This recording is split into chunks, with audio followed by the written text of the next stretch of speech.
UGC net 2019 का paper हम solve करेंगे जो 24 जून को हुए थे।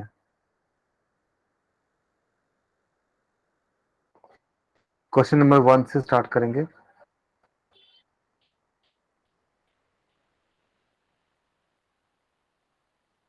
प्लीज रीड कीजिए और कोशिश कीजिए अटेम्प्ट करने के लिए। when the learning outcomes when the learning outcome of students are ensured with employment of less resources and effort on the part of a teacher and more initiative for self-learning is evident, which of the following expression will be describe the te- describe the teachers most appropriately? कौन सा आपका teacher के लिए सबसे ज्यादा appropriately describe करता है?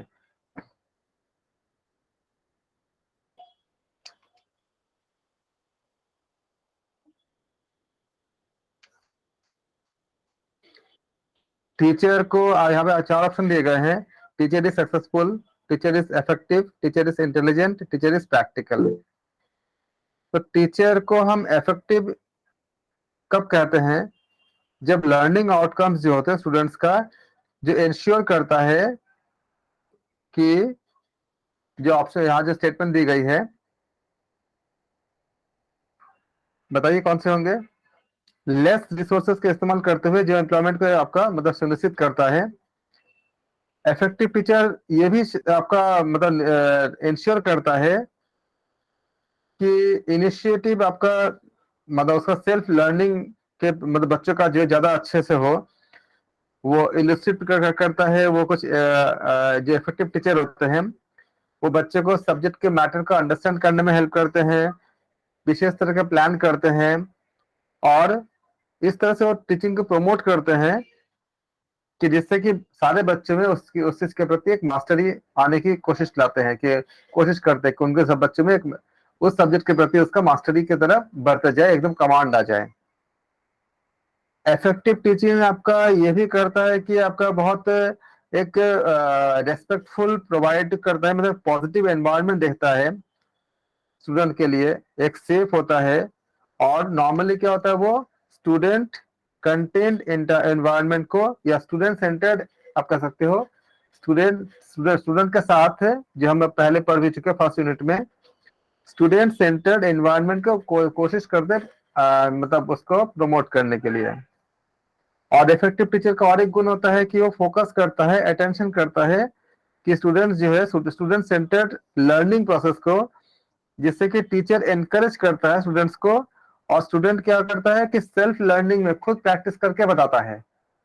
जैसे टीचर बोलते हैं कि वो हेल्प कर देते हैं कि ऐसे ऐसे करो, ऐसे ऐसे सोचो, लेकिन आप बच्चे खुद करें ताकि बच्चे का वो ग्रोथ हो, मेंटल ग्रोथ हो, उनको एक्सप्रेस करने की क्षमता तो मिलती हो। तो बताओ ए बी सी डी में कौन से ऑप्शन होंगे पहला क्वेश्चन का?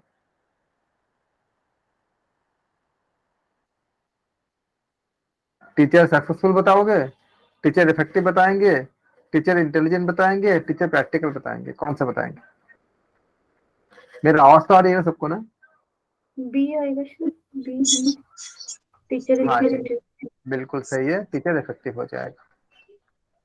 अगला क्वेश्चन है the formulation of research problem can be compared.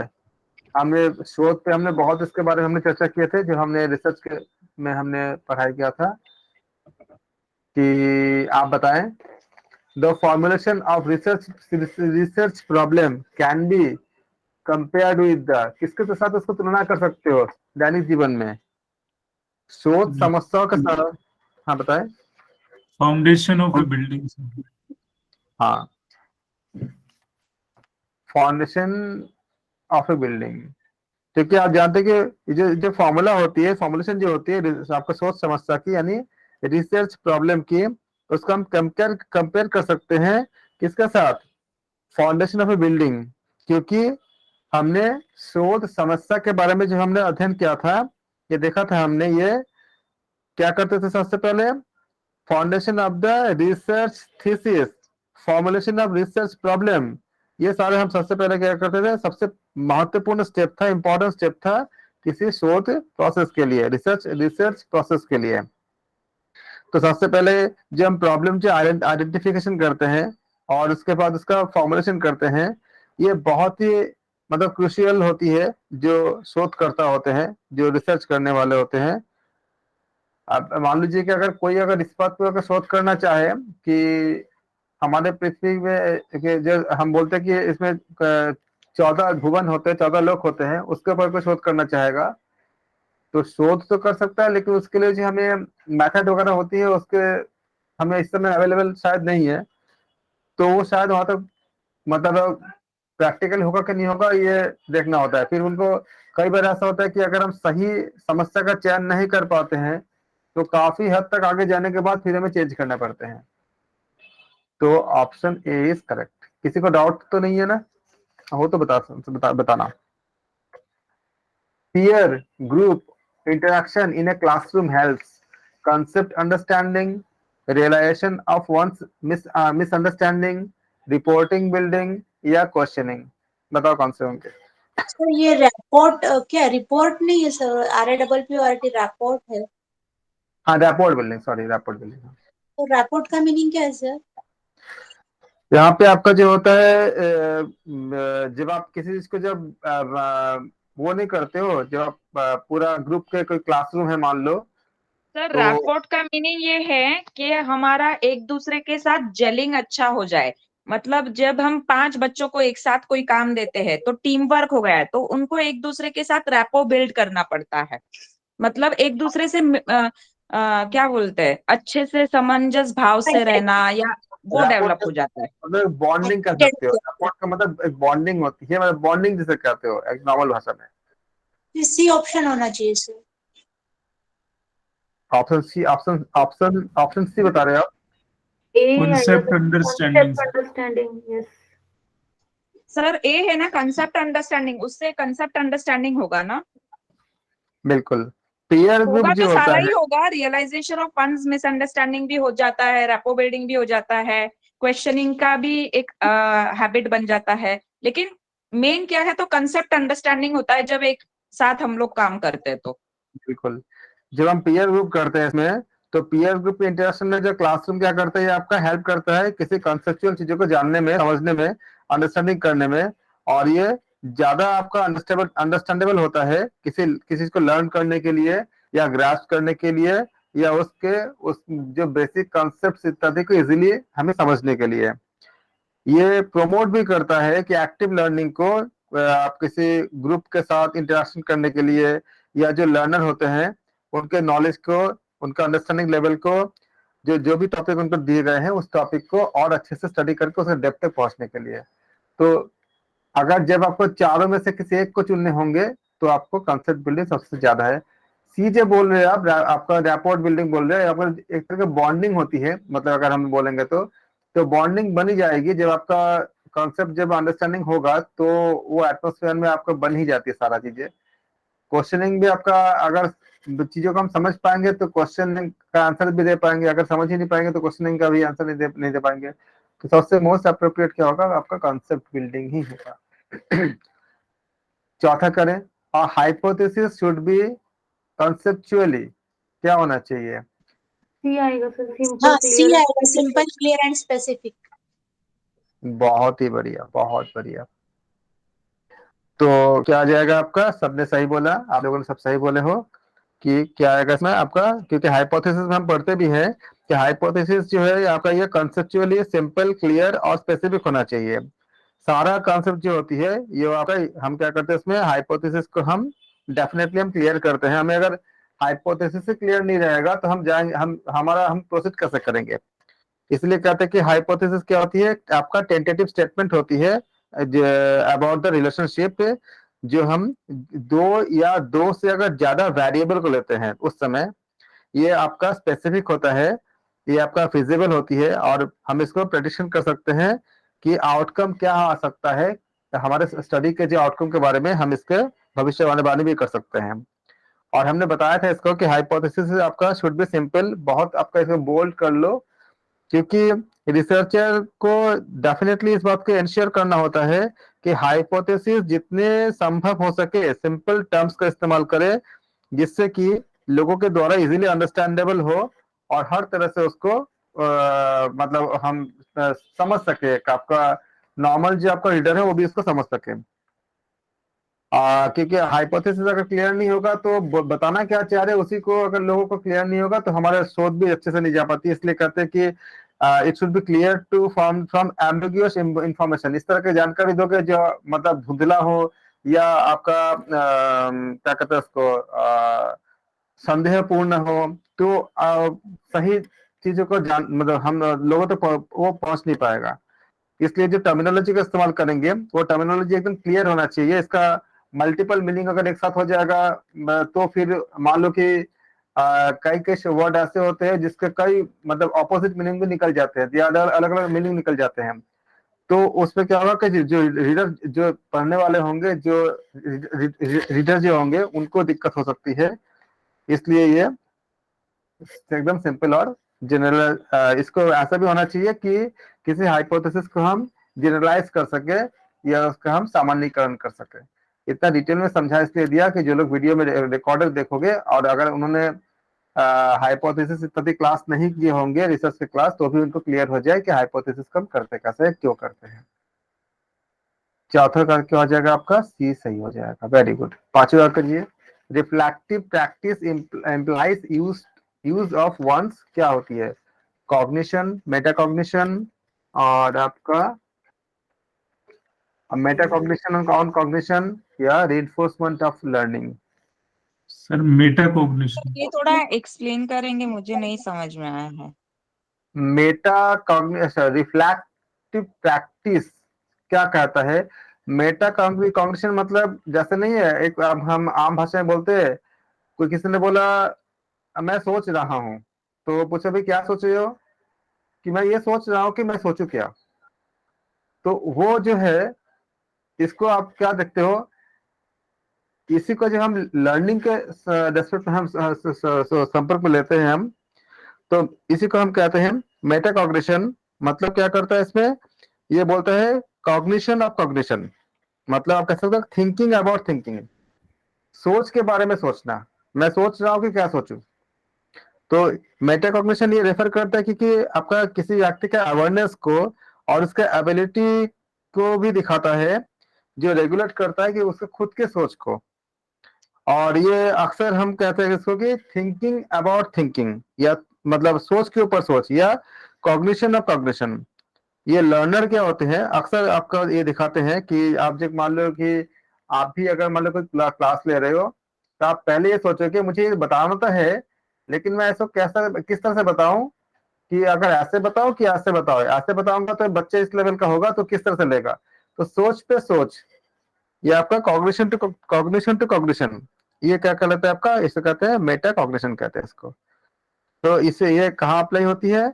Reflective practice जो होती है जब हम करते हैं तो वो मेटा कॉग्निशन में उसको उस जगह पे मेटा कॉग्निशन आती है।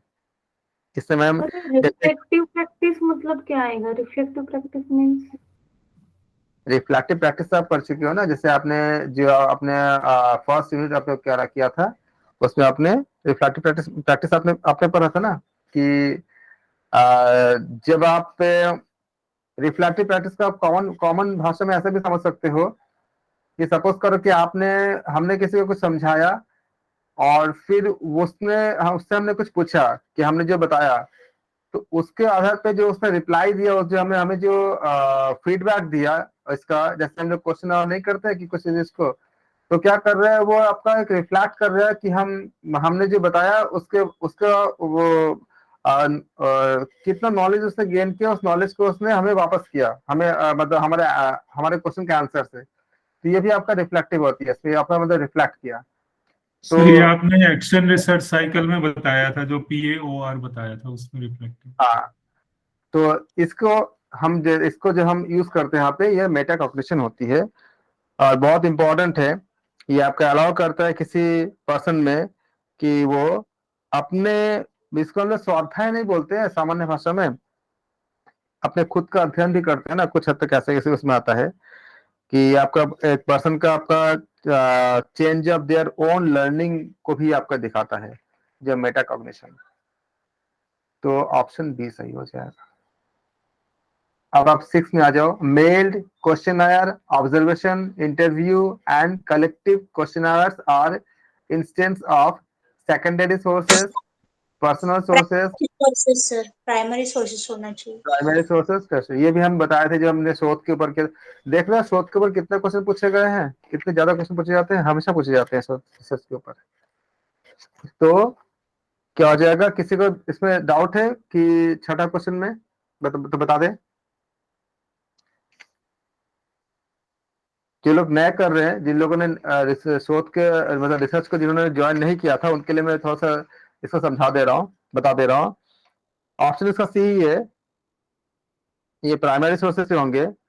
मेल्ड क्वेश्चन आपका जो ईमेल जब करते हो, या मेल्ड आपका क्वेश्चनायर हो गया, ऑब्जर्वेशन हो गया, इंटरव्यू हो गया, ये आपका कलेक्टिव क्वेश्चंस हो गए, ये सारा क्या होती है आपका, ये सब जितने भी आपका इंस्टेंसेस होती है, उसको हम प्राइमरी सोर्स कहते हैं इसको।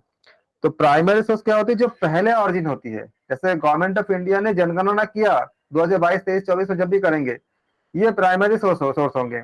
अब उनके डेटा को यूज करके आप कोई प्रोडक्ट बना रहे हो, आपने देखा कि कितने आपका, अब मान लो कि पर्टिकुलर किसी डिजीज के मरीज कितने हैं, मलेरिया के कितने मरीज हैं, और आपका एक फार्मा कंपनी है, तो आपने गवर्नमेंट के उस डेटा को लेकर के कि इतनी डिमांड हो सकती है आपके मेडिसिन की मार्केट में, तो आपने अपने प्रोडक्शन को पूरा किया और उस हिसाब से आपने बनाया। ये आप क्या कर रहे हैं, आप सेकेंडरी डेटा का, आपका क्या डेटा क्या होगा, सेकेंडरी हो जाएगा। लेकिन सरकार ने उसको जनगणना कराया था, तो वो क्या हो जाएगा आपका, वो प्राइमरी डेटा हो जाएगा, मतलब प्राइमरी सोर्स हो जाएगा वो।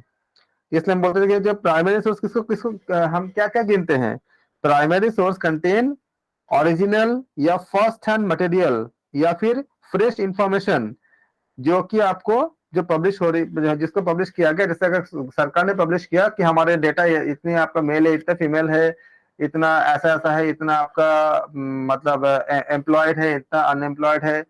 जैसे हमारे देश में हम देखते हैं कि शिक्षित अनएम्प्लॉयड कितनी है, उसको देख करके बाहर की कोई कंपनी यहाँ पे अपने इन्वेस्टमेंट करेगी, ये जान के समझ के कि यहाँ पे रिसोर्सेस इजीली मिल जाएगा, क्योंकि बहुत से लोग अनएम्प्लॉयड है।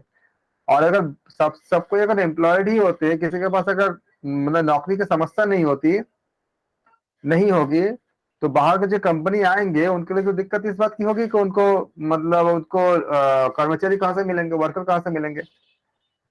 तो उनके नीड को पूरा करता है कि नहीं करता है, उनको भी आने से पहले वो सारा चीज देख लेते हैं, वरना यहाँ पे आगे दिक्कत हो जाएगी। तो इस तरह से क्या हुआ कि हम देखते हैं कि जो प्राइमरी आपका सोर्सेस होती है, इसमें क्या क्या आती है, ओरिजिनल फर्स्ट हैंड मटेरियल या फ्रेश इंफॉर्मेशन जो कि आपका पब्लिश किया गया है, रिपोर्टेड या रिकॉर्डेड जो फर्स्ट टाइम होगा उसको भी हम प्राइमरी में लेते हैं। प्राइमरी सोर्सेस में क्या होती है, हम कलेक्ट करते हैं डेटा को कैसे, एक रॉ फॉर्मेट में, जहाँ पे चीजें जस्ट करेक्शन और इसमें आपका कह सकते हैं कि आप क्यूलिमिनेशन इत्यादि के मतलब वेरिएबल जो हम जो डेटा मिलती है, वो डेटा हमें अवेलेबल के फॉर्म में रहती है। कुछ एग्जांपल, जैसे मान लीजिए कि आपने कलेक्ट किया कुछ क्वेश्चन करके, आपने किसी से लोगों से सर्वे किया या क्वेश्चन पूछा, उसके आधार पे आपने फीडबैक मिला आपको। आपने पूछा कि कितने लोग आपका नेचुरोपैथी या योग से अपने बीमारी को ठीक करना चाहते हैं, कितने लोग आपका डॉक्टर के एलोपैथी से ठीक करना चाहते हैं। तो आपको एक परसेंटेज मिला कि इतने लोग जो है वो आपका नेचुरोपैथी से या योग से अपने आप को ठीक करना चाहते हैं। तो आपको अगर लगा कि नहीं, आपके पास जितना रिसोर्सेस है और जो डिमांड है वो डिमांड थोड़ा सा कम है, तो आप क्या करोगे, कुछ एक्शन लोगे। जैसे आप लोगों को समझाओगे कि नेचुरोपैथी में या योग में क्या फायदा है, बाकी सब में क्या साइड इफेक्ट कितनी है, ये सब चीजें बताओगे चीजों को। तो वो कब बता पाओगे, जब आपके पास ऐसा डेटा रहेगा। तो इस तरह के जो हम लेते हैं, हम जब किसी से हमने क्वेश्चन आवर किया, हमने फर्स्ट टाइम किया और मुझे कहीं से पहले से किया हुआ नहीं मिला, तो वो हमने उसको कलेक्ट किया, तो वो क्या हो जाएगा, वो प्राइमरी आपका सोर्सेस हो जाएंगे। जर्नल्स जितने होते हैं वो प्राइमरी सोर्स में गिने जाते हैं। इंटरव्यूज होती है, ऑब्जर्वेशन होती है, सर्वे होती है, सब क्या होती है, प्राइमरी सोर्सेस की होती है। और सेकेंडरी सोर्स के बारे में जो बताया गया है, अक्सर क्या होती है कि जो एनालिसिस या आपका रीस्टेटमेंट कहते हैं इसको। रीस्टेटमेंट मतलब दोबारा जो आप स्टेटमेंट लेते हो, जैसे सरकार ने बता दिया कि इतने इतने डेटा है, आप सरकार का डेटा का इस्तेमाल करते हुए आप अपने बिजनेस को अपने मतलब ग्रोथ कर रहे हो, तो ये क्या होगा आपका, ये सेकेंडरी सोर्सेस हो जाएगा।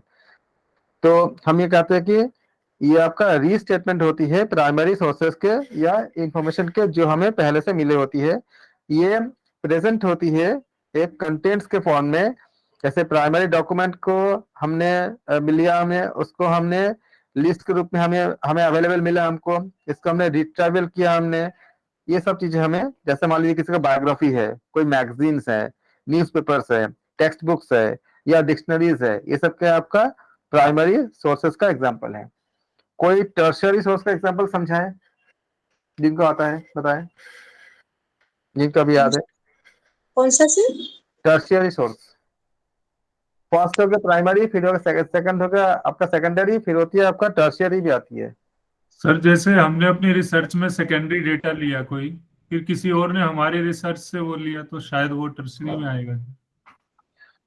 ये आपका जो होती है बेस्ट होती है प्राइमरी और सेकेंडरी सोर्स से होती है। कुछ एग्जांपल बताइए।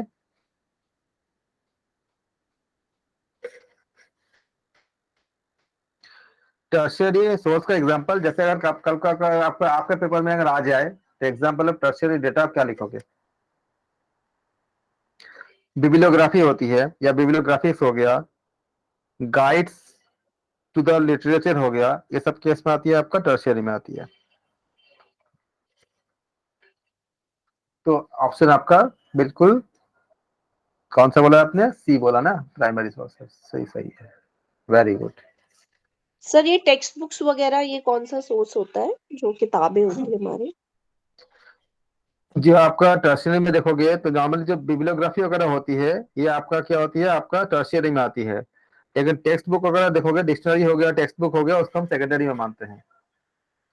सर ये एब्स्ट्रैक्ट वगैरह भी आएगा फिर शायद टर्शरी में ना? एब्स्ट्रैक्ट भी आता है आपका, जैसे आपका इंडेक्स हो गया, एब्स्ट्रैक्ट हो गया, या आपका ऑर्गेनाइज, आपका जो कंपाइल प्राइमरी और सेकेंडरी का कंपाइल करके जो होती है सोर्सेस, उसको भी लेते हैं हम लोग। क्योंकि हमने बहुत डिटेल में विस्तार से बता के रखा है, वो एक अलग ही मतलब पूरा, अगर उसमें थोड़ा सा भी शुरू करेंगे तो पूरा क्लास उसी में चली जाएगी, इतनी उसमें डिटेल में है। आप इसका वीडियो देखना, एक एक घंटे के एक एक टॉपिक पे एक एक घंटे के 2-3 घंटे का वीडियो बनी हुई है।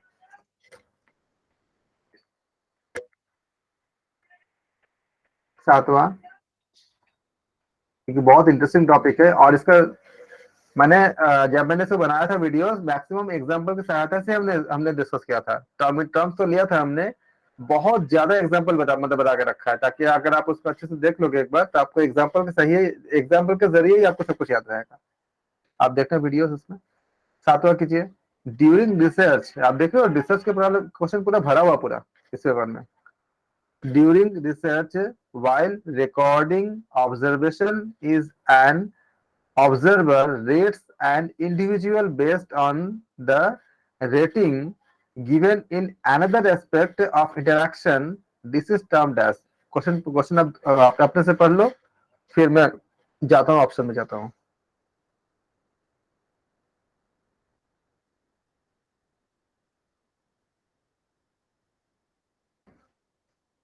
सर इसका मतलब ये हुआ कि मतलब जो वो करंट ऑब्जर्वेशन पे रेटिंग नहीं दे रहे, किसी और पहले की ऑब्जर्वेशन पे ही रेटिंग दे रहे हैं।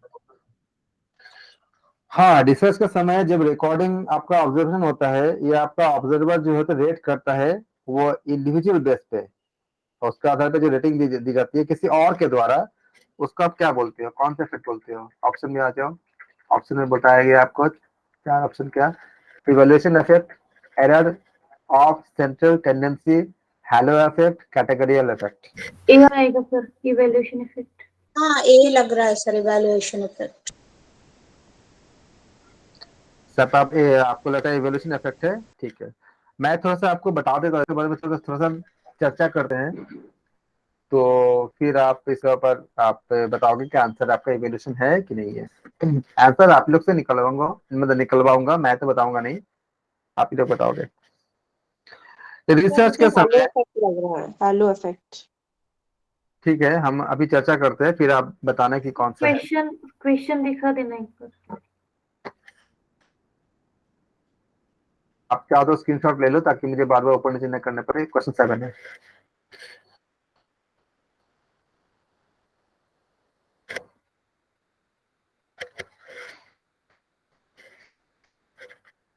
पढ़ लिया आपने क्वेश्चन? Yes sir. आप देख रहे हो इस पेपर सॉल्विंग का क्या होता है, पूरा 10 का 10 यूनिट आपका रिवीजन हो रहा है। ऐसा रिवीजन करते हैं कभी? बीच बीच में से नहीं करते ना, पेपर से सब कुछ हो जा रहा है ना। और जो लोग नहीं भी किए होंगे उनका भी मतलब पूरा तैयारी हो जा रही है। बताओ। अच्छा मैं बता रहा था, रिसर्च जब हम शोध करते हैं, जब रिसर्च करते हैं, तो जब रिकॉर्डिंग ऑब्जर्वेशन को लिया जाता है, एक कोई जब कोई एक ऑब्जर्वर लेता है, तो उसके कोई ऑब्जर्वर अगर उसका रेट करता है, जैसे आपने अमेजन से कुछ सामान मंगाया और आपने कुछ रेट किया कि अमेजन का रेटिंग ऐसा ऐसा है, तो वो इंडिविजुअल बेस्ड पे वो रेटिंग देता है। किसके आधार पे? एक दूसरे किसी एस्पेक्ट के आधार पे जो इंटरेक्शन करता है। और इस तरह के जब हम कुछ रेटिंग करते हैं तो उसे कहते हैं हैलो इफेक्ट। मतलब ये आपका, आप कह सकते हैं कि हैलो इफेक्ट एक आपका एरर इन द रीजनिंग होता है जो इंट्रोड्यूस करता है, जबकि आप कह सकते हैं कि when the observer rates an individual on an one aspect, अपने बेस पे जब वो आपका वो कुछ रेट करता है किसी चीज का, तो उसने इंटरेक्शन किया, इन्फ्लुएंसेस किया, और उसको जो महसूस हुआ उसके आधार पे, उस इंटरेक्शन के आधार पे या उस आपका इन्फ्लुएंसेस के आधार पे उसने एक इंडिविजुअल के बेस पे दूसरे के लिए उसने क्या किया, उसने कुछ अपना रिएक्शन रखा। इस टाइप के जब हम जब ऐसे जब हम कुछ लेते हैं, इस टाइप के जो आपका जो कह सकते हैं कि आपका कॉग्निटिव बायस नॉर्मली क्या होती है, आपका ओवरऑल क्या होती है, क्योंकि इसमें एक थर्ड पर्सन के द्वारा दी जा रही है तो बायसिंग का चांस ज्यादा नहीं होती है। जैसे अगर मैंने अमेजन का कुछ हमने यूज किया तो मेरे से कुछ लेना देना है नहीं, मैं वही बताऊंगा जो मतलब हमें लगता है। तो हम कह सकते हैं कि ये आपका कॉग्निटिव बायस, ये आपका इस तरह के एक कॉग्निटिव बायस होती है जिसमें हम ओवरऑल इंप्रेशन एक पर्टिकुलर इंसान के इन्फ्लुएंस से होती है। अब जैसे मान लो आपने कोई सामान खरीदा, देखोगे उसमें आपको कितनी है, 4.5 मान लो स्टार आपका रेटिंग है, और 2000 3000 लोगों की रेटिंग है। अब आप अगर 4.5 है तो मैक्सिमम को अच्छा ही लगा होगा, लेकिन कुछ लोगों को जो अच्छा नहीं लगा होगा उनको भी अगर रेट करोगे तो वो भी मिलेंगे कुछ लोग की जो जिनको उस प्रोडक्ट से या सर्विस से सही नहीं लगा। तो इसलिए क्या होता है, वो आपका इंडिविजुअल इन्फ्लुएंसेस पे आती है कि वो पर्टिकुलर इंसान कैसा फील कर रहा है, कैसा सोच रहा है उस चीज के ऊपर। ये होती है हैलो इफेक्ट होती है। फिर आता है आपका इवेल्यूशन इफेक्ट है।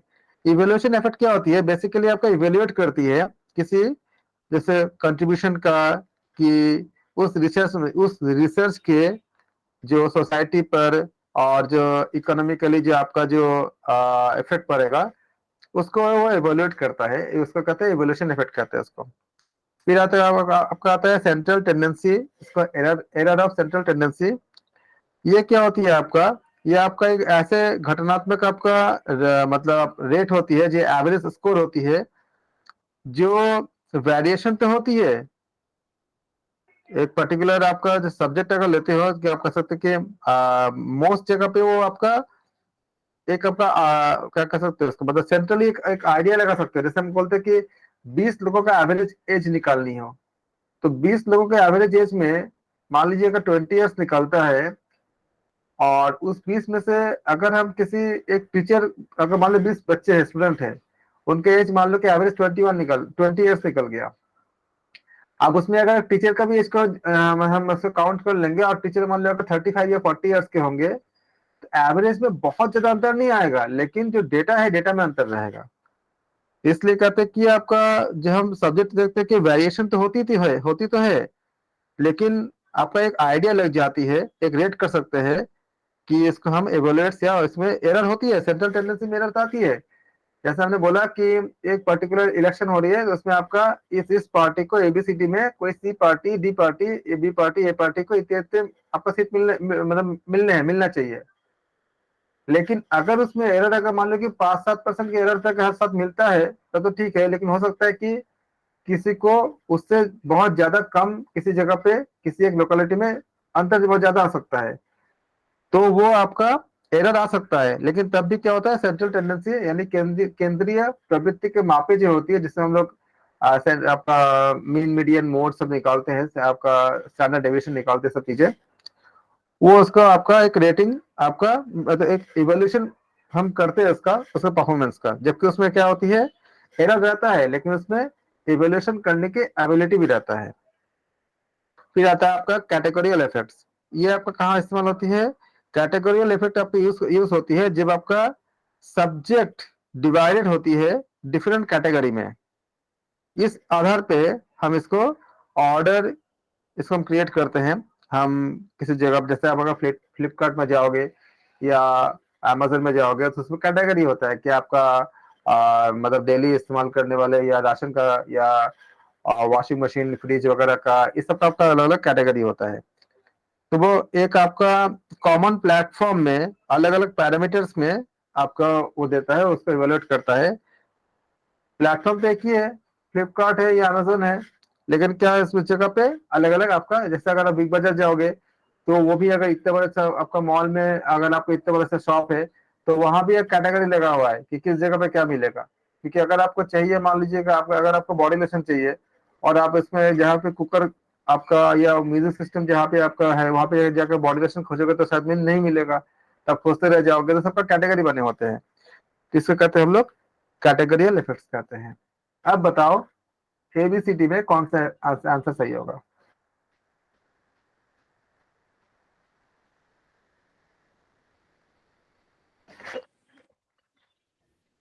एट्थ का पूछ रहे हैं आप?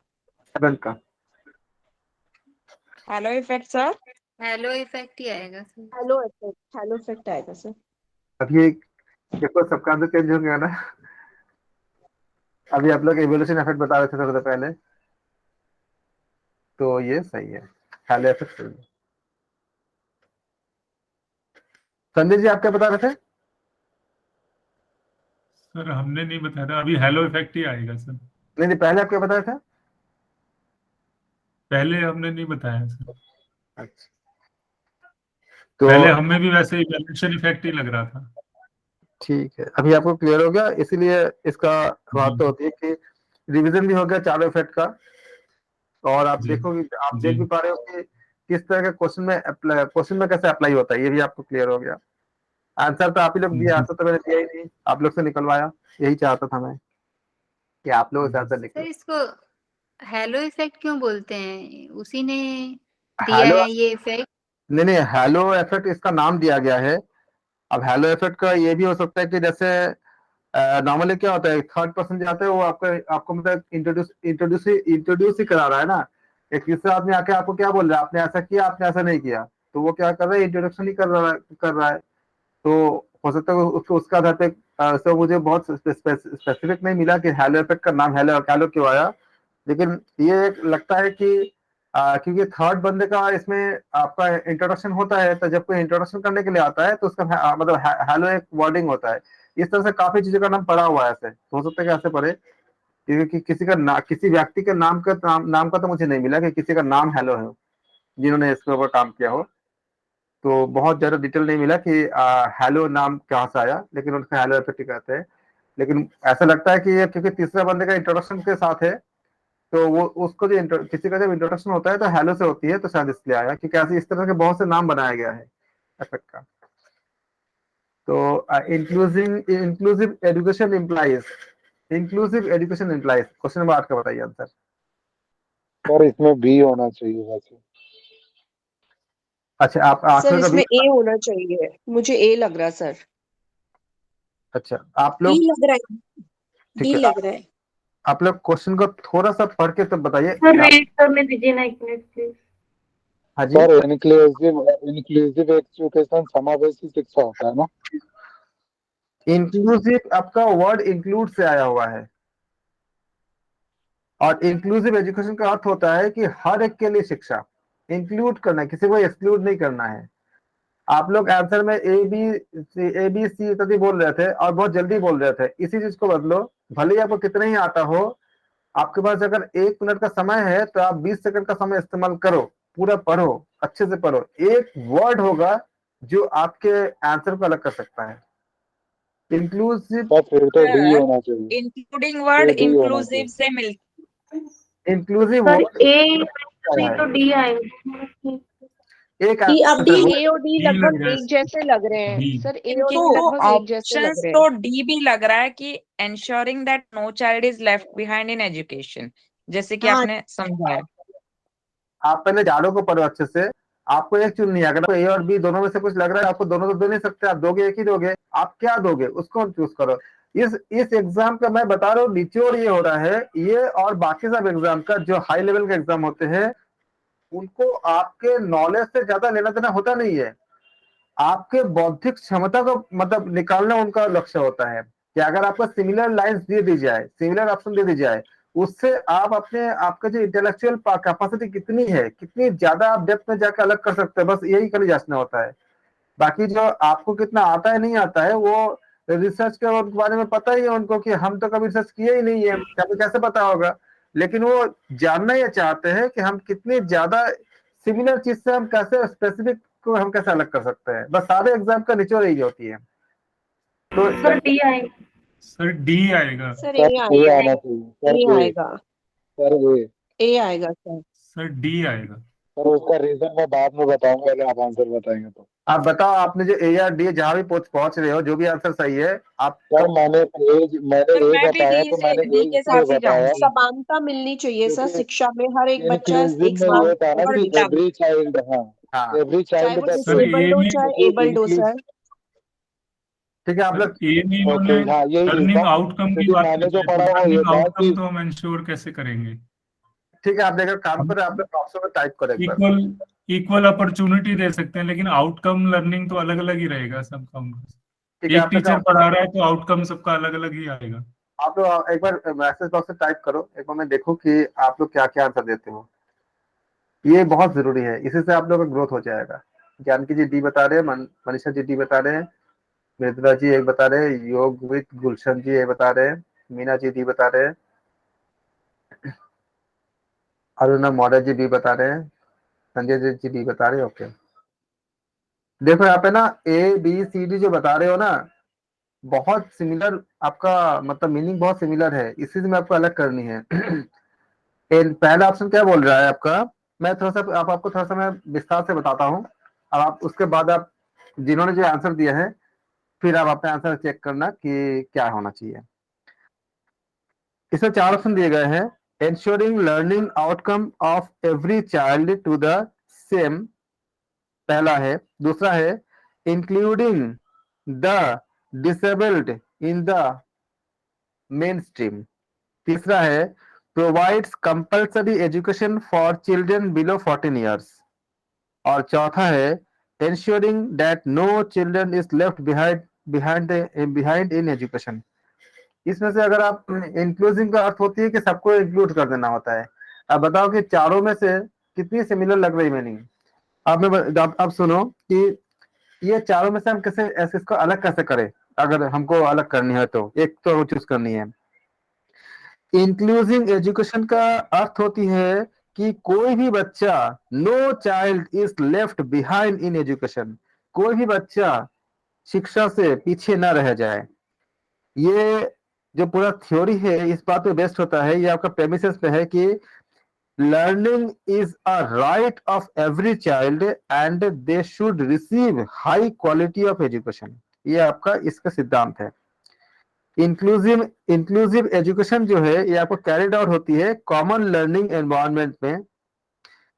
ये क्या क्या हो सकती है, एक एजुकेशनल सेटिंग जहाँ पे स्टूडेंट्स डिफरेंट डिफरेंट बैकग्राउंड के हो सकते हैं और डिफरेंट एबिलिटीज के हो सकते हैं, उनके शिक्षा के आपका जो लेवल अलग अलग हो सकते हैं, वो एक एनवायरनमेंट में आपका अध्ययन कर रहे हैं।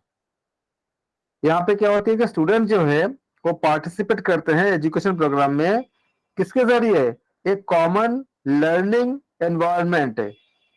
किसके साथ, उसका सपोर्ट क्या होता है, वो ये कोशिश करता है कि उसके जो बैरियर्स है उस बैरियर्स को रिमूव कर दे या डिमिनिश कर दे, मतलब कम कर दे, और उसका ऑब्स्टिकल जो उसको रुकावट पैदा करता है वो उसको एक्सक्लूशन की तरफ ना ले जाए, वो उसको आगे उसको प्रमोट करे। ये आपका पूरा पूरा मीनिंग होता है इंक्लूसिव एजुकेशन का मतलब। जब फर्स्ट यूनिट में भी आपने पढ़ चुके होंगे, मैम ने शायद पढ़ाए थे इसमें सारा चीजें अच्छे से, तो आपको याद होंगे सब चीज सब बातें कि इंक्लूसिव एजुकेशन का मीनिंग क्या है। अब बताओ इसमें से कौन से लोगे आप? सर डी ना, आप डी? डी डी होगा। आई ये डी। D for duck. ठीक है, आप लोग आप फिर से आप लोग टाइप करो एक बार फिर से टाइप करो। जिन लोगों को लगता है अपने आंसर चेंज करना चाहिए फिर से टाइप करो। डी के अलावा कोई और देना चाहते हैं आंसर? अभी जैसे थोड़ा देर पहले ए इत्यादि सब दे रहे थे, कोई चेंज करना चाहता है? इसका आंसर डी ही है। कैसे पाया आपने? आपने तुरंत आंसर दे दिया था। 20 सेकंड का समय आपने अपने आप को नहीं दिया था। अभी आप लोग लर्निंग स्टेज पे हो, 20 सेकंड का समय दो, अलग अलग करो, जल्दी आंसर नहीं चाहिए। ये करते करते करते करते गलत आंसर देने से जल्दी आंसर देना मतलब जल्दी मत दो, थोड़ा सा लेट से दो, लेकिन अच्छे समझो। ensuring learning outcome of every child to be the same। क्या ये हो सकता है? किसी ने ए आंसर दिया था कि लर्निंग आउटकम क्या सबका बराबर हो सकता है क्या? यहाँ पे कितने लोग पढ़ाई कर रहे हैं, एक ही तरह के टीचर है, मतलब जैसे जो जितने टीचर पढ़ा रहे हैं उनसे सब पढ़ रहे हैं, लेकिन इसमें हो सकता है कितने लोग जीआरएफ निकाल लेंगे, कितने लोगों का नेट निकलेगा, और कितने लोग शायद दोबारा कोशिश करेंगे। तो सबका सेम हो सकता है? नहीं हो सकता। तो ऑप्शन ए कट हुआ। आप देखो इसी तरह से हम इसको, मैं बार बार बता रहा हूँ कि कैसे आप गलत आंसर को निकाल दोगे, कैसे आप डिफरेंशिएट करोगे। ये सेम वर्ड जो है ये आपको अलग से दूसरों से अलग कर दिया। ये जो बता रहा है क्या आउटपुट सेम हो सकता है, इसी जगह यही आपको जानना चाहता है यूजीसी नेट कि क्या आप इस एंगल से सोच रहे हो कि नहीं सोच रहे हो।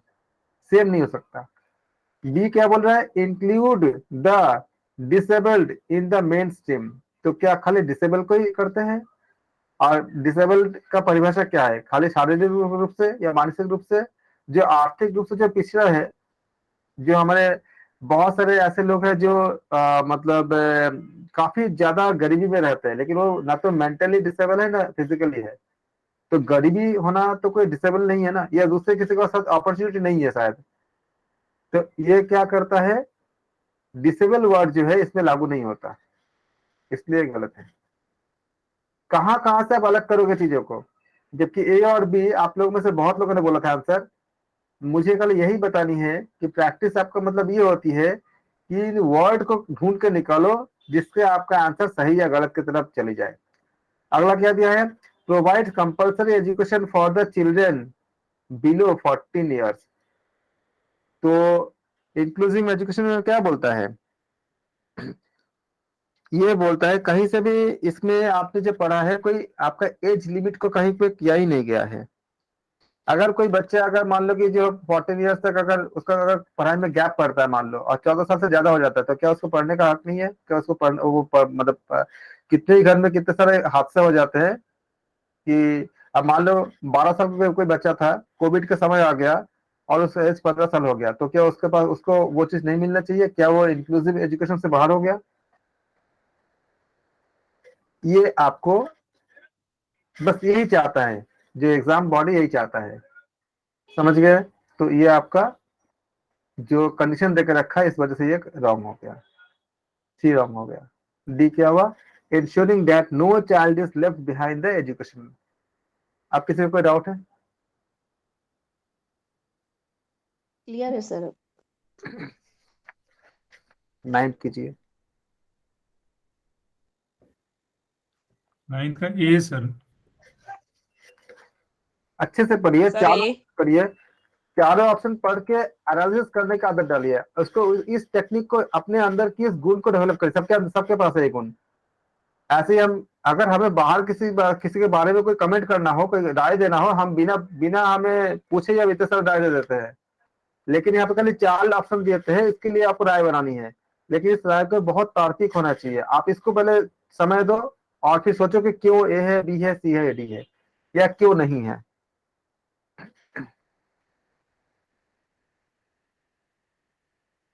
ऑप्शन ए बता रहे सारे लोग, कोई ए से हट के कोई है? डी डी भी हो सकता है, ऐसा लगता है। नहीं, इवैल्यूएट द आप लर्निंग। कौन सा आप दोगे एग्जैक्टली, आप कौन सा दोगे?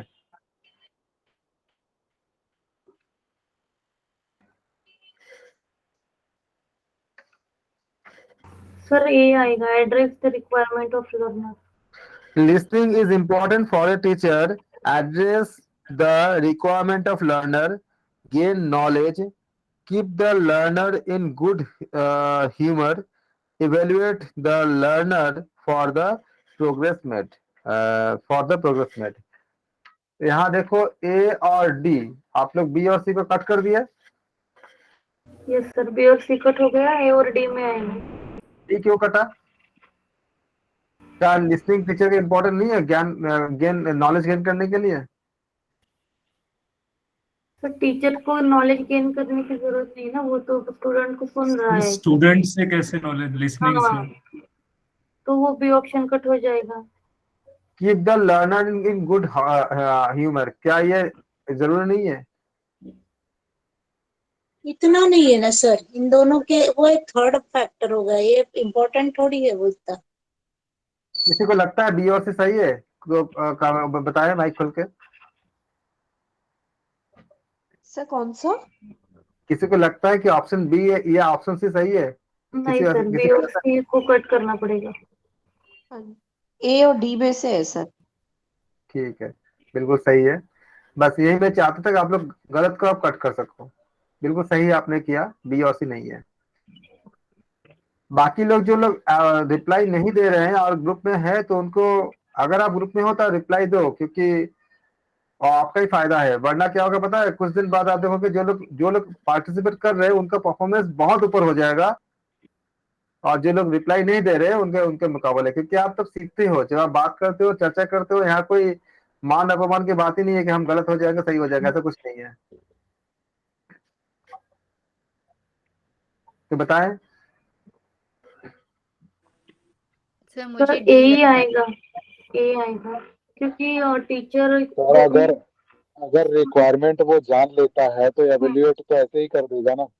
Yes right.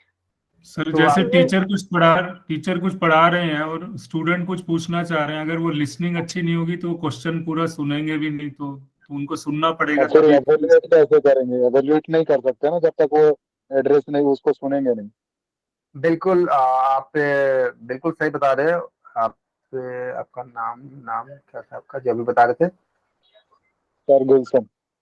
हाँ जी, आप बिल्कुल सही बता रहे थे। एक्चुअली क्या होता है, जब हमारे पास ऐसा होता है कि दो चीजों में हमें जब लगता है कि दोनों हो सकता है, तब हम देखते हैं ऑर्डर देखते हैं नॉर्मली, हर जगह पे नहीं, लेकिन normally address the requirement of the learner. Learner का मतलब जो आपका रिक्वायरमेंट है को एड्रेस करना।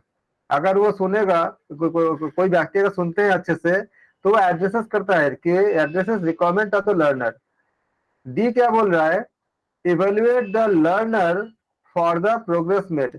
प्रोग्रेस तो तब होगा जब हम उसके ऊपर काम कर चुके होंगे, जब उसको वो समझेगा, उसके बाद ही तो प्रोग्रेस होगा। अभी हम आपका पेपर सॉल्व करवा रहे हैं, 4-5 पेपर करने के बाद तो मैं प्रोग्रेस को समझ पाऊंगा ना, कि हाँ आपने कितना कर पाए कितना नहीं कर पा रहे हो। उसके बाद पहले तो नहीं कर पाऊंगा। तो पहले हमें क्या करना पड़ेगा, आपको सुनना पड़ेगा, आपको समझना पड़ेगा। तो ऑप्शन यहाँ पे डी भी क्या होगा, कट हो जाएगा। प्रोग्रेस तो हम बिना लिसनिंग के वैसे कुछ क्वेश्चन दे के उस तरह से भी हम प्रोग्रेस मेजर कर सकते हैं। वैसे प्रोग्रेस हमें पता बिल्कुल। कि आपका वो उससे मतलब पता चल जाती है कि जो पार्टिसिपेट करते हैं उनके मतलब रिएक्शन से भी पता चल जाती है। बॉडी लैंग्वेज हो गया, सब चीजें पता चल जाती है। तो क्या हो जाएगा आपका ऑप्शन? क्योंकि अगर इसको हम चर्चा करना चाहेंगे कि लिसनिंग जो है उसके बारे में बात करेंगे, तो लिसनिंग एक महत्वपूर्ण आपका फैक्टर होता है टीचर के लिए, जिससे कि वो एड्रेस कर सके जो लर्नर है, जो बच्चे हैं, जो स्टूडेंट्स हैं, उनके रिक्वायरमेंट को।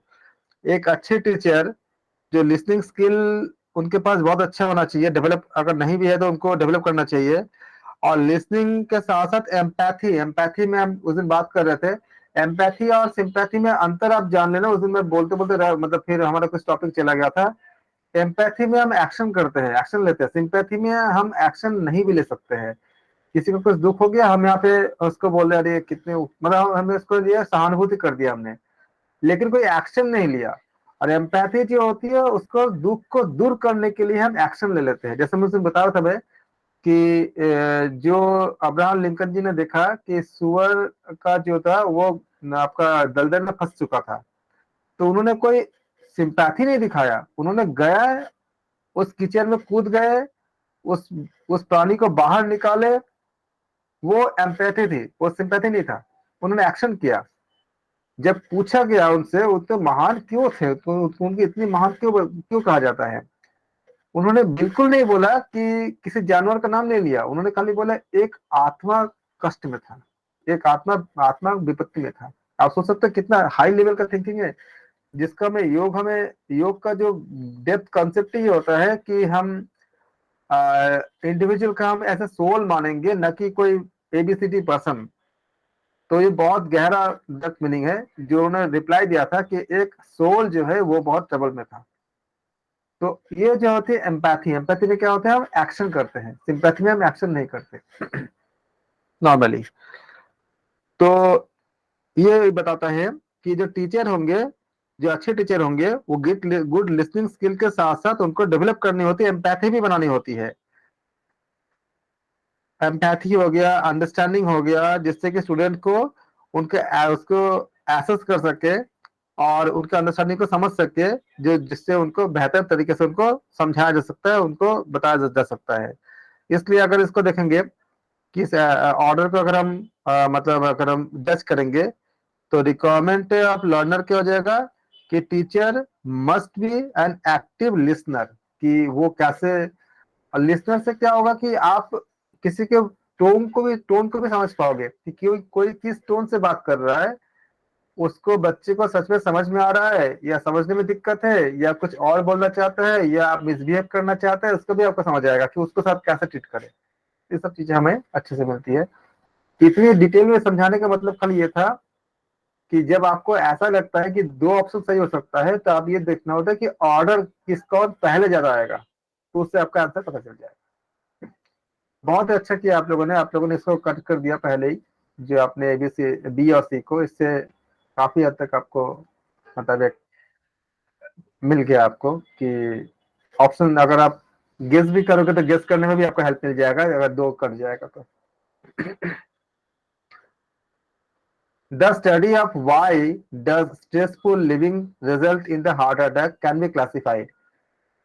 The study of क्या करें हम अध्ययन करें किस चीज का, why does stressful living result in heart attack। तनावपूर्ण जीवन शैली हृदय आघात यानी हार्ट अटैक का कारण होती है। ऐसे अगर इसके अगर कोई शोध करता है तो वो शोध क्या होगा, डेस्क्रिप्टिव होगा, एक्सप्लेनेटरी होगा, कोरिलेटिव होगा या फिजिबिलिटी रिसर्च होगा, क्या होगा बोलो। सर एक्सप्लेनेटरी हो। सर मैं सी के साथ जाना सर चाहूंगा, एक्सप्लेनेटरी होगा सर। एक्सप्लेनेटरी होगा सर, क्योंकि उसके Why रीजंस वो does it- देगा। हाँ, कैसे वाई बताइए, डज है ना, वाई डज। why does जिसमें आता है सर why क्वेश्चन। यही कनेक्टिंग वर्ड होती है। इसके अलावा किसी को लगता है कि इसके अलावा कुछ और आंसर हो सकता है आपका ऑप्शन बी के अलावा। सर कोरिलेशन में भी हम दो चरों के बीच में उसके बीच का जानते हैं ना, जैसा मैंने पढ़ा है। कोरिलेशन तो आपका एक आपका संबंध बताता है, उसमें आपका वाई को दो चरों के बीच क्या संबंध है। हाँ, संबंध बताता है कि वाई को एक्सप्लेन नहीं करता है। अगर आप कोई बोलता है कि अगर कोई सिगरेट पीता है तो हो सकता है कि उसको कैंसर होने का चांस ज्यादा है, वाई कहाँ बोलता है, वाई तो नहीं बोलता है ना। ओके हाँ सर समझ गया सर, ठीक है।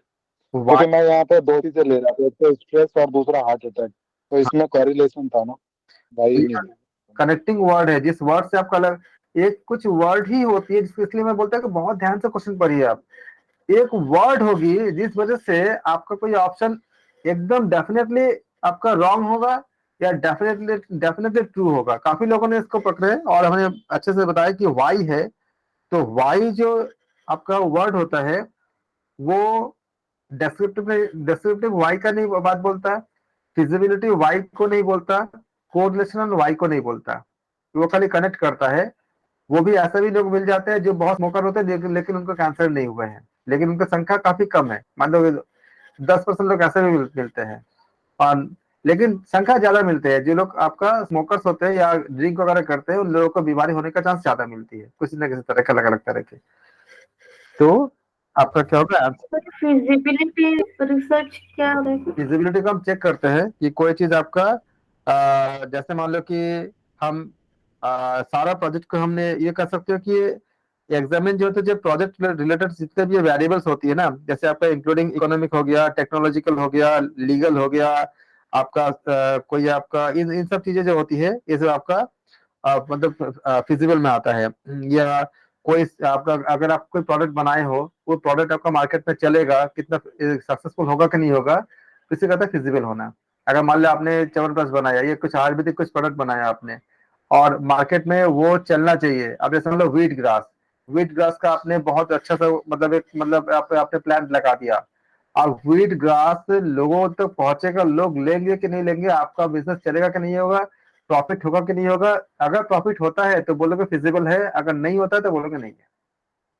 सक्सेस होने का जो होती है कि सक्सेसफुली कंप्लीशन होगा कि नहीं होगा, कोई पर्टिकुलर प्रोजेक्ट का सक्सेसफुली कंप्लीशन होने की जो प्रोबेबिलिटी होती है उसको हम कहते हैं, जो प्रायिकता होती है उसको हम कहते हैं फिजिबिलिटी कहते हैं।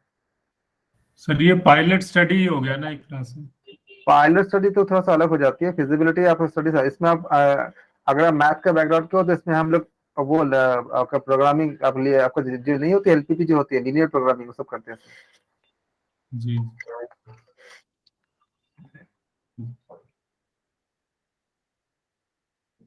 ठीक है, तो ये आपका जो है फिजिबिलिटी स्टडीज में, तो मतलब आप जब भी हमें कोई काम करते हैं, जैसे हम कोई काम जैसे मान लो कि आपने कोई प्रोजेक्ट आपने किया, तो उसको बताओ आप लोग मतलब फिजिबिलिटी का तो क्लियर तो हो गया कि किसी चीज के सक्सेस होने की जो प्रोबेबिलिटी होती है उसको निकालते हैं। अगर जैसे हमने बोला अभी कि कोई भी आपने मान लो कि अभी ठंड का समय है, तो ठंड के समय में जो चीजें आपको ठंड के समय में आपको राहत देता होगा, उनका अगर आपने मतलब मान लो कि अगर आप उसका कोई प्रोडक्शन करते हो, जैसे केसर हो गया या अजवाइन का साथ हो गया, तो क्या आपको प्रॉफिट होगा, ये किस में आएगा? ये स्टडी अगर करेंगे तो ये क्या ये इसमें ये किस में देगा, एबीसीडी किस में देगा इसमें?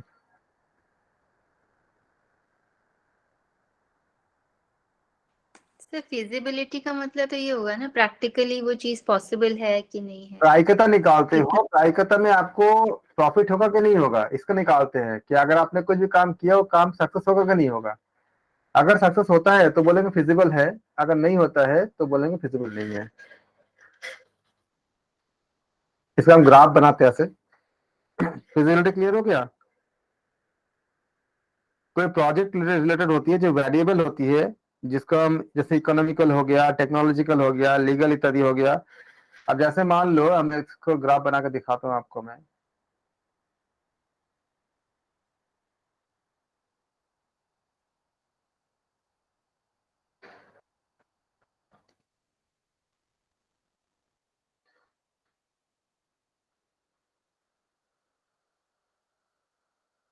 जैसे मान लीजिए कि हमने एक आपका ऐसे,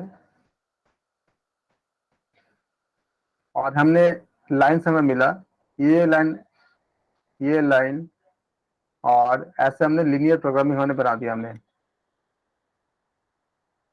तो हमें अगर हमारा डेटा अगर इससे बाहर जाएगा तो हमारा लॉस है, इससे बाहर जाएगा तो भी लॉस है। ये जो रीजन दिखाता है, अगर हमारा डेटा अगर इसमें जाएगा तो हमारा लॉस हो सकता है। हमारा डेटा मतलब जैसे मान लो बोलते हैं कि गर्मी का समय है और कितना फ्रिज बिकेगा, तो कितने लेवल के लोग मतलब इकोनॉमिक लेवल क्या क्या होती है, कितने लोग ऐसे होते हैं जो आपका 10,000 का फ्रिज का आपको खरीद खरीद सकते हैं। आप अगर वॉशिंग मशीन में देखोगे तो 6 किलोग्राम का जो वॉशिंग मशीन होती है ना, वो सबसे बहुत ज्यादा बिकने वाले में से होता है।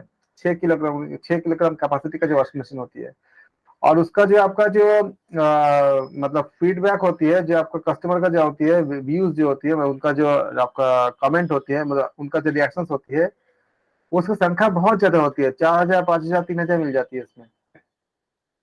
और जबकि अगर आप उसी कंपनी का, उसी मॉडल का अगर 8 किलोग्राम का लोगे, तो उसमें लोगों की संख्या काफी कम होती है। तो जो कंपनियां फ्रिज बनाएगी, अगर मान लीजिए इसकी बिक्री अगर 1 लाख अगर यूनिट की अगर है, 1 लाख यूनिट की अगर है, और इसकी बिक्री अगर मान लीजिए कि 20,000 ही खाली यूनिट है, तो कंपनी जब बनाएगा इसका प्रोडक्शन करेगा, तो अगर वो इसका 50,000 यूनिट बना देगा, तो क्या फिजिबल होगा? क्योंकि 1 साल बाद तो लोगों को नया मॉडल चाहिए होगा।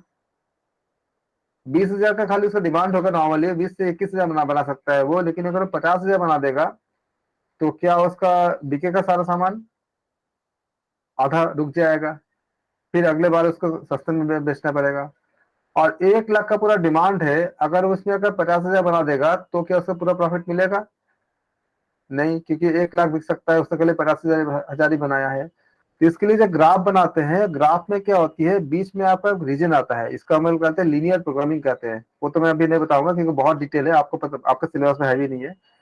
उसके डेटा कहाँ कहाँ पे है, अगर डेटा मान लीजिए ये इस जगह पे होता है, ये जो हमने A, B, C और D बनाया है, इसके बीच में अगर मान लीजिए डेटा अगर होता है, तो बोलेंगे फिजिबल है। मतलब यहाँ से अगर डेटा, मतलब क्या, इस जगह पे मान लीजिए मिला, और यहाँ पे हमने इसको कोऑर्डिनेट बना दिया, हमने पता चला इसका कोऑर्डिनेट मान लीजिए कि आपका 5,10 ऐसा मिला हमको। तो इसका मतलब क्या हुआ कि इस अकॉर्डिंग हम डिसीजन ले सकते हैं कि हमें कितने यूनिट हमें फ्रिज बनानी है या वॉशिंग मशीन बनानी है, ताकि लोगों की, हमें ज्यादा यूनिट, हमें हमारा फालतू, मतलब ऐसे पड़ा भी ना रहे कि बिका नहीं, ऐसा भी ना हो, और ऐसा भी ना हो कि डिमांड बहुत ज्यादा था, हम सप्लाई नहीं कर पाए। तो ये सब चीजें जो हम इसको देखते हैं, जब इसके ऊपर जो शोध करते हैं, आप बताओ, इतने सारे आपका बीमारियां होती है, इतनी दवाइयां होती है, तो कंपनियां अगर फिजिबिलिटी अगर शोध नहीं करेगी, तो कौन सी दवाई कितने बनाएगी, कैसे पता चलेगा?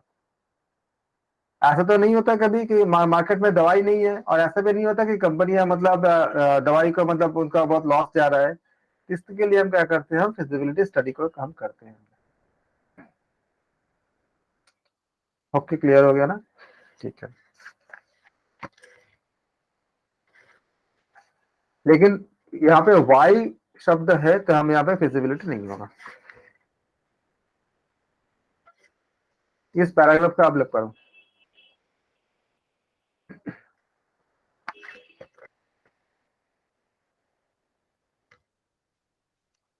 ये पैराग्राफ 2 पेज में है, पढ़ाना तो मुश्किल हो जाता है, फिर छोटा कर देता हूँ मैं। अब आप इसको रीड करो, पैराग्राफ को।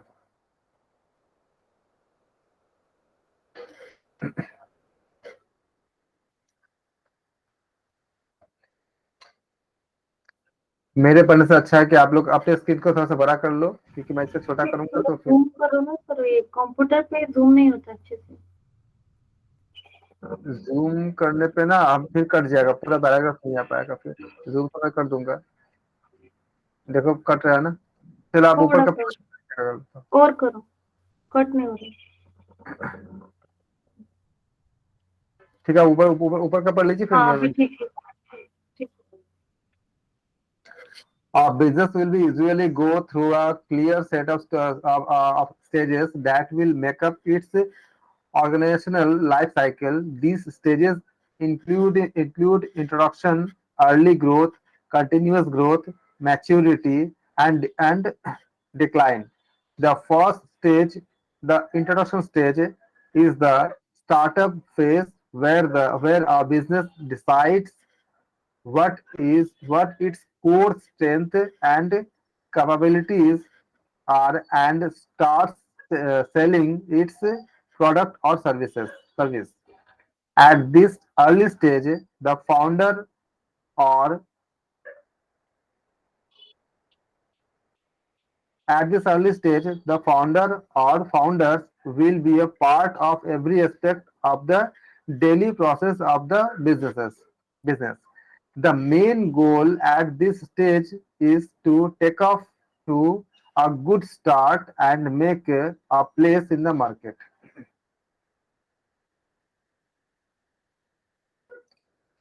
The next stage, the early growth phase, aims at in the next stage, the early growth phase aims at increased sales and more development. The focus at this stage remains on the original product or service, but the effort is to increase the market share and venture into related products or services. The main goal is to move the founder to a managerial role, so more time is spent on the managerial buildings or businesses. At this stage, documents and policies need to be developed so any members of the organization can see the business anytime. आपको दो stage बताया जा रहा है, stage 1, stage 2, stage 3 ऐसे. The third stage, the continuous growth stage, require a systematic structure and more formal relationship among the participants, among its participants. At this stage, the resource requirement of the business need careful handling.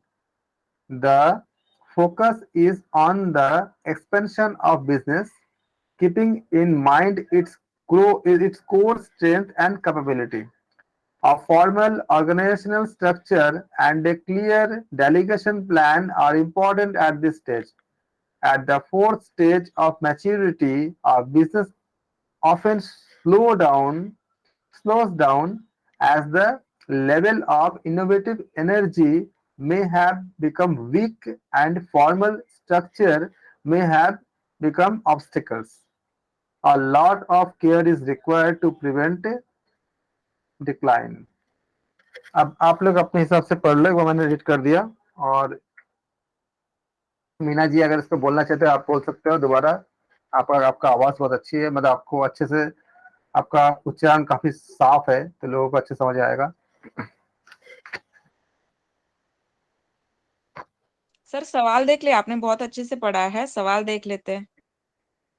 यदि किसी को जरूरत है तो पढ़ेंगे दोबारा, लेकिन एक बार सवाल देख के पढ़ेंगे तो समझ में आएगा कौन सा इम्पोर्टेंट पार्ट है. ठीक है.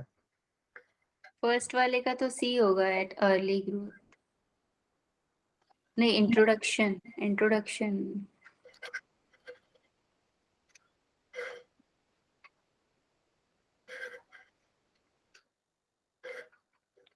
आप तो टाइप भी कर सकते हो, तो अगर हमें मतलब पता चल जाएगा कि आप लोग क्या सोच रहे हो.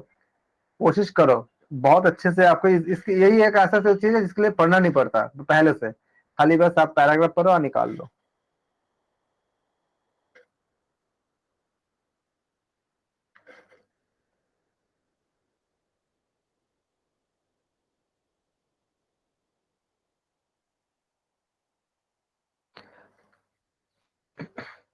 चलो 11 का क्या आंसर बोल रहे हो आप लोग? ए बोल रहे हो? सर ए और डी तो कट हो जाएगा एट मैच्योरिटी और एट लेट ग्रोथ. बी और सी में से अगर करेंगे तो फिर एट अर्ली ग्रोथ तो नहीं आएगा, क्योंकि उसको क्रिएट करना है बिजनेस को. तो at introduction B is right. Aruna ji 1B 2D. Okay. Yogesh Gulshan ji B बता रहे हो. बी किसका बता रहे हो गुलशन जी? 1 की 2? अरे 11 वाले का, वो जो अच्छा 11 स्टार्टिंग वाला, ये इंट्रोडक्शन वाला था जी. चारों पढ़ लीजिए, पांचों क्वेश्चन पढ़ लीजिए, बताइए पांचों का आंसर क्या होगा, फिर मैं बात करता हूँ.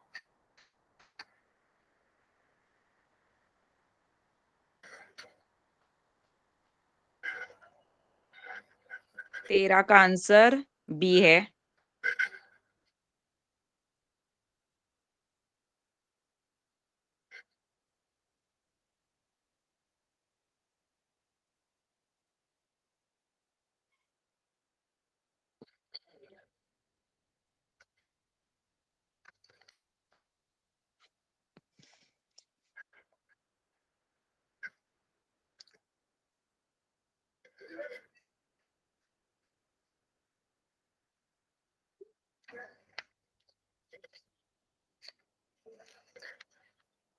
ओके, आप डी फॉर डॉग बोलना चाहते हो ना? मैंने तो First 13 का का B, बोला है सिर्फ, 11 का अभी B। तो 11-12 को तो मैंने देखा ही नहीं है, कंफ्यूजन है उसमें। ओके, मतलब फिर से मैं पैराग्राफ पढ़ूंगी अगर मेरे सामने क्वेश्चन पेपर है तो। ठीक है, आप फिर से पढ़ो, मैं देता हूँ पढ़ने के लिए। आप लोगों को मैं देता हूँ, आप लोग फिर से पैराग्राफ पढ़ लो। आंसर क्वेश्चन तो आपको मिल गया सारा। अब आपको पैराग्राफ को फिर से पढ़ाता हूँ, ठीक है? आप लोगों से निकालना ज्यादा जरूरी है, मेरे बोलने का तो ज्यादा कुछ रहता नहीं है। सर पैराग्राफ और क्वेश्चन साथ में हो तो ज्यादा बेटर रहेगा, लेकिन ऐसे होगा नहीं। फिर नहीं छोटा सा अभी तो चलो वैसे नहीं होगा। हाँ या तो आप लोग स्क्रीनशॉट ले लो, फिर आपको दोनों का पढ़ोगे कि ये 2 पेज में है, इसलिए। ठीक है, एक बार पढ़ लेते हैं sir. A business will usually go through a clear set of stages that will make up its organizational life cycle. These stages include introduction, early growth, continuous growth, maturity, and decline. The first stage, the introduction stage, is the starting phase where a business decides what its core strengths and capabilities are and starts selling its products or services. At this early stage, the founder of or founders will be part of every aspect of the daily process of the business. The main goal at this stage is to take off a good start and make a place in the market. The next stage, मतलब पहली stage में हमें जगह बनानी है, अपनी business की जगह बनानी है, अपने प्रोडक्ट की जगह बनानी है। तो इसमें जो फाउंडर रहेगा वो मैनेजरल रोल में नहीं रहेगा, वो हर एक पार्ट में डे टू डे एक्टिविटी में को ध्यान करेगा। इसी चीज का आपको माइंड पे रखनी है। अगर जरूरत पड़ता है कि आपको इस वर्ड को, जो जरूरी वर्ड है उसको लिख लो। ऐसे जो पेज करते हैं, जो पैराग्राफ करते हैं, उसकी टेक्निक ये होती है, आप पहले कहानी एक बार पढ़ लिया आपने, आपको माइंड में पहले बार पे कहानी आ गया, उसके बाद खाली वर्ड को पकड़ो।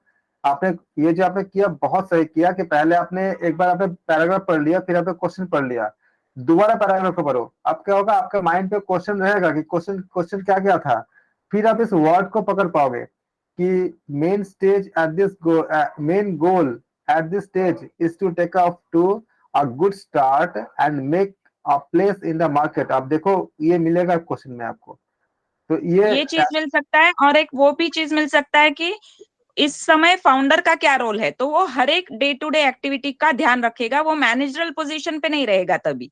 जी, तो ये सर जो 11th का ये हो गया, प्लेस इन द मार्केट था 11th क्वेश्चन में, तो इंट्रोडक्शन हो हाँ, जाएगा प्लेस उसका। इन द मार्केट तो इंट्रोडक्शन स्टेज सबसे फर्स्ट आ गया, द जब इंट्रोडक्शन स्टेज। जब भी आप लोगों को ऐसा पैराग्राफ मिलता है, इसका अभी प्रैक्टिस के लिए आप इसको मैंने आपसे करवाया। पहले बार खाली पैराग्राफ पढ़ लो, अच्छे से कहानी समझ लो, उसके बाद उसके क्वेश्चन 5 का पार्ट पढ़ लो, देख लो। हड़बड़ी मत करो उसमें आंसर देने के लिए, और नहीं मतलब ये मत सोचो कि मुझे आ रहा है नहीं आ रहा है। खाली क्वेश्चन को माइंड पे रखो, और पैराग्राफ का मेन थीम क्या है, बोलना क्या चाहता है, खाली उसको खाली समझो। सेकंड टाइम पैराग्राफ पढ़ो, अब आपके पास अपने आप जो है वर्ड को अलग अलग होता जाएगा, वो लाइन से अलग अलग होते जाएंगे, जहां पे आपका आंसर मिलेगा, फिर आप क्वेश्चन पढ़ोगे, सब आंसर आ जाएगा। अब करो। द नेक्स्ट स्टेज, मतलब दूसरा stage, the early growth phase aims at increased sales and more development. The focus at this stage remains on the original product or service, but the effort is to increase the market share and venture into related products or services. ये भी है शायद। इसमें क्या है कि main product को हमें भूलना नहीं है, मेन प्रोडक्ट या सर्विस को, उसको तो ध्यान में रखना ही है, लेकिन उसके अलावा रिलेटेड टाइप के रिलेटेड मतलब सेम टाइप के प्रोडक्ट्स और सर्विस कौन से हैं जिसमें हम अपना और पांव जमा सकते हैं। बिल्कुल। The focus at this stage, ये लाइन इंपॉर्टेंट है, the focus at this stage remains on the original product or service, but the effort is to increase the market share and venture into related products or services. The main goal is to move the founder to a more managerial role or more time is spent on managing and building the business. तो अभी जो manager होगा वो day to day activity पे ज्यादा ध्यान नहीं देगा, आगे बिजनेस कैसे और बढ़ाया जा सकता है उसमें ज्यादा दिमाग लगाएगा। बिल्कुल। At this stage, documents and policies need to be developed so any member of the organization can see the business anytime. मतलब इसमें डॉक्यूमेंट्स और पॉलिसीज पे ज्यादा ध्यान देना है सेकेंड स्टेज में। हाँ जी। आगे का नहीं दिख रहा है सर? हाँ, आप तो हिंदी में बोल दीजिए, जिन लोग हिंदी में करते हैं ना उन लोगों को थोड़ा सा आसान हो जाएगा। मैं हाँ, तो सेकेंड स्टेज में हमें बिजनेस बढ़ाने का सोचना है। मैनेजर इस बार सेकेंड स्टेज में डे टू डे एक्टिविटी में ज्यादा ध्यान नहीं देगा, उसका रोल थोड़ा बिजनेस बढ़ाने की तरफ उसका ध्यान सारा जाएगा, फोकस। और सेकेंड स्टेज में हम पॉलिसीज डॉक्यूमेंट्स पे ज्यादा कॉन्सेंट्रेट करेंगे। The third stage, the continuous growth stage, requires a systematic structure and more formal relationship amongst its participants. At this stage, the resource requirements of the business needs careful handling. अभी ये third stage जो है बहुत important stage है, इसमें बहुत ज्यादा ध्यान रखना पड़ता है। तो केयरफुल हैंडलिंग ये एक वर्ड है जो काम आएगा। और चीज ये है कि इसमें जो सारे पार्टिसिपेंट्स है उनका रिलेशनशिप भी सबका अच्छा होना जरूरी है। क्या होता है, कभी भी कोई पार्टनरशिप में जब हम बिजनेस खोलते हैं, नया जब होता है तो दोनों का मेच्योरिटी मतलब दोनों का म्यूचुअल अंडरस्टैंडिंग बहुत अच्छे से जाता है जब तक बिजनेस जम नहीं जाता है। एक बार जमने लगा है कि सब में क्या बोलते मराठी में बोलते फाटे फुटायला सुरुवात होते, म्हणजे सब में थोड़ा झगड़ा मनमुटाव ये सब। तो यहाँ पे जरूरी है कि सबका रिलेशनशिप अच्छा रहे, एटलीस्ट फॉर्मली अच्छा रहे, पर्सनली जो भी है formal relationship amongst it's participants अच्छा हो, पार्टनर्स में अच्छा रिलेशन हो। बिजनेस को अभी बहुत ज्यादा ध्यान की जरूरत होती है थर्ड स्टेज में। The focus is on the expansion of the business keeping in mind its core strength and capability. इस समय हमें ये ध्यान में रखना है कि हमारा कोर पॉइंट, हमारा स्ट्रॉन्ग पॉइंट क्या है, हमारे बिजनेस का स्ट्रॉन्ग पॉइंट क्या था जिससे हमने बिजनेस स्टार्ट किया था, उसी को ध्यान में रखते हुए हम इसको बिजनेस को टिकाए रखेंगे। A formal organisation structure and a clear delegation plan are important at this stage. अभी क्या होता है थर्ड स्टेज में कि जरूरी नहीं कि मैनेजर हर छोटी छोटी बात का डिसीजन ले, उसने कुछ जो बोलते हैं हक या बोलते हैं क्या बोल सकते हैं उसको कि कुछ डिसीजन मेकिंग पावर्स बोल सकते हैं कि उसको डेलीगेट करना पड़ता है। मतलब किसी को असिस्टेंट मैनेजर बना दिया, कोई और सुपरवाइजर रख दिया जिसको कोई हक हो एक दो छोटे छोटे डिसीजंस लेने का। ये भी थर्ड स्टेज में आएगा। जबकि पहले स्टेज में मैनेजर हर छोटा छोटा डिसीजन लेता था, वो एकदम सुपरवाइजर की तरह काम करता था। थर्ड स्टेज में वो सुपरवाइजर की तरह काम नहीं करेगा, वो डेलीगेट करेगा पावर्स को। तो ये भी एक डेलीगेशन का भी एक लाइन आ जाएगा इंपॉर्टेंट में word. At the fourth stage of maturity a business often slows down as the level of innovative energy may have become weak and the formal structure may have become obstacle. A lot of care is required to prevent decline. अभी चौथा stage जो होता है ना, उसको हम बोल सकते हैं कि पहला स्टेज जो था वो उन्नति का था, अभी जो है वो गिरावट का स्टेज है। इसमें क्या होता है, पार्टनर्स 4-5 साल से जब एक बिजनेस करते हैं तो एक दूसरे से मनमुटाव होने लगते हैं, ये भी हो सकता है। और ये होता है कि एक इनोवेटिव जब नया करते हैं कुछ तो और कुछ नया करते हैं और कुछ नया करते हैं, ऐसी एनर्जी होती, वो एनर्जी अभी थोड़ी 4-5 साल में ढीली पड़ गई होती है। तो फिर चौथा स्टेज वीक बन जाता है। तो इसमें हो सकता है कि बिजनेस आपका कोलैप्स हो जाए, क्योंकि एक तो इनोवेटिव एनर्जी नहीं रहती, दूसरा पार्टनर्स में जो म्यूचुअल अंडरस्टैंडिंग था वो बिगड़ जाता है, फॉर्मल स्ट्रक्चर बिगड़ जाता है, वही एक ऑब्स्टैकल बन जाता है। जो हमारा फॉर्मल स्ट्रक्चर था, हमारा रिलेशनशिप था, वही एक बाधक बन जाता है। तो चौथे स्टेज में ध्यान रखना पड़ता है कि कोलैप्स ना हो जाए आपका बिजनेस। ये सबको क्लियर हो गया होगा शायद। अब आप आ जाओ 11, 12, 13, 14 का अब बताओ बताओ क्या सही होगा। 11 का बी, एन इंट्रोडक्शन। ओके 12 का सी होगा सर, थर्ड। 12 का सी, थर्ड स्टेज। 13 का बी आएगा, The level 13 of का B, initiative. Level of innovative energy. 14 का ए सर। 14 का ए। सर बहुत अच्छा होता है जब हम पहले पैराग्राफ पढ़ के फिर क्वेश्चन पढ़ के दोबारा जब हम पैराग्राफ अच्छे से पढ़ते हैं ना, ध्यान रख के, तो आंसर एकदम फटाक से। इसी का हाँ उसी को मैं बताना था, क्योंकि मैं ऐसे बोल रहा तो जो मैं बोलना चाहता था आप लोगों को तो पहुंचता नहीं। इसी को मैं मतलब आपको आप लोगों को मैं महसूस कराना चाहता था, क्योंकि मेरा अपना खुद का अनुभव बहुत अच्छा है इसके ऊपर, कि पहले हम पैराग्राफ को एक कहानी की तरह पढ़ो, उसके बाद आपको पता है अगर आप 7-8 पैराग्राफ ऐसे कर लोगे ना, उसके बाद आपके अंदर खुद वो एक स्ट्रेंथ डेवलप हो जाएगा कि पैराग्राफ पढ़ते पढ़ते ही उस पैराग्राफ का जो निचोड़ वर्ड क्या है आप खुद ही निकाल लोगे, किसी को बताने की सर जरूरत ये नहीं। सर ये चीज मेरे साथ हो रही है। मैं फिलहाल एक मेघदूतम जो अपना कालिदास जी का है, वो हाँ संस्कृत में है। वो हाँ किसी ने एक महाराष्ट्र के कोई अच्छे प्रोफेसर है, इन्होंने यूट्यूब पे वीडियोस निकाली उनकी। तो वो हर रोज एक श्लोक सूत्र पे 10 क्वेश्चन भेजते। तो पहले सूत्र पे वीडियो होता है और फिर क्वेश्चन होते। तो ऐसे कुछ बहुत सारे जो पूरा टोटल मेघदूतम है उसका है, तो डेली 1 वीडियो आएगा।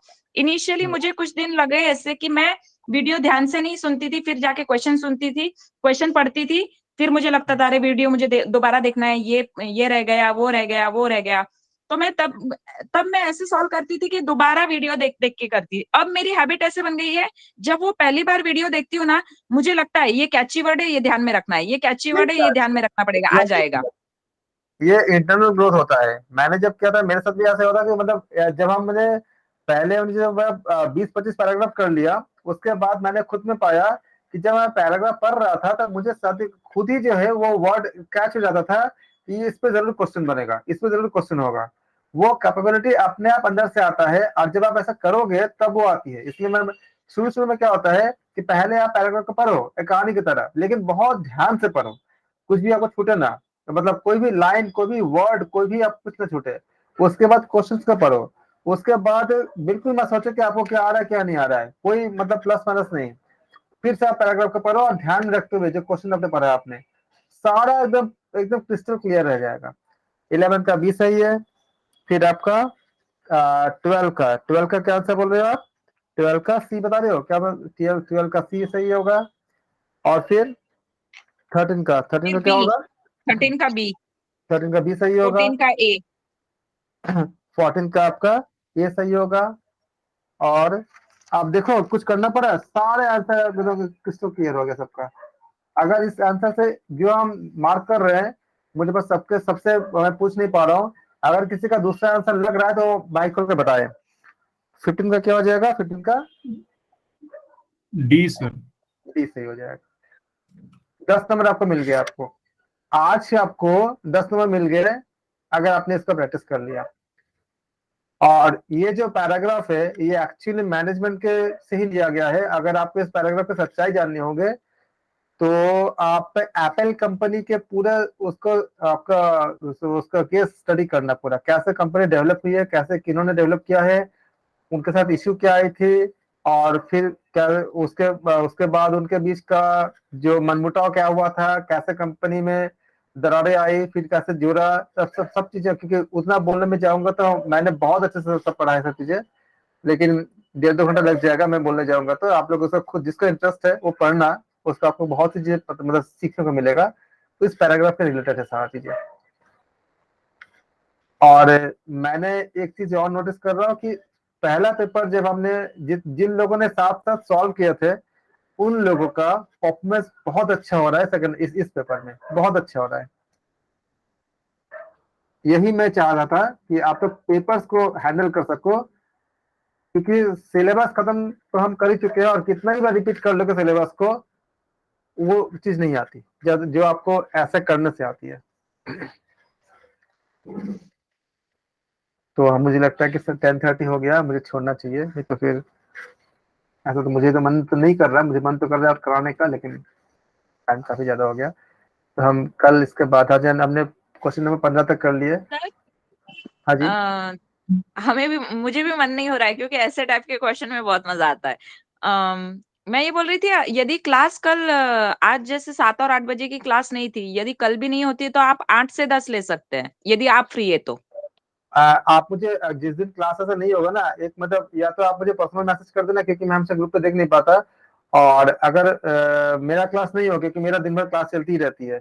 आप देख रहे हो कितने सारे पेजेस अभी सारे क्लासेस से सारा दे रहा था, सारा मुझे भरा हुआ था, सारा फिजिक्स का सब क्लास चल रही थी, सारा इलेक्ट्रॉनिक्स का सारा। तो मेरा नहीं, क्लास अभी क्या है ना, घेरण संहिता और हठ प्रदीपिका दोनों खत्म हो गया है, इसलिए हमारी 7 और 8 बजे की क्लास आज नहीं हुई थी। और अब जब तक उपनिषद चालू नहीं करते ना, तब तक फिर हमारी 7 और 8 बजे की क्लास नहीं हो रही है। तो आप ठीक अगर लेना चाहते तो आप सर से एक बार बात कर लीजिए। ठीक है। एक्चुअली मैं डेली तो खाली फ्री नहीं होता, लेकिन जिस दिन मैं होगा मैं मैसेज कर दूंगा ग्रुप पे, और जितने लोग जुड़ जाएंगे उनके साथ हम ले लेंगे। ठीक है सर। और शायद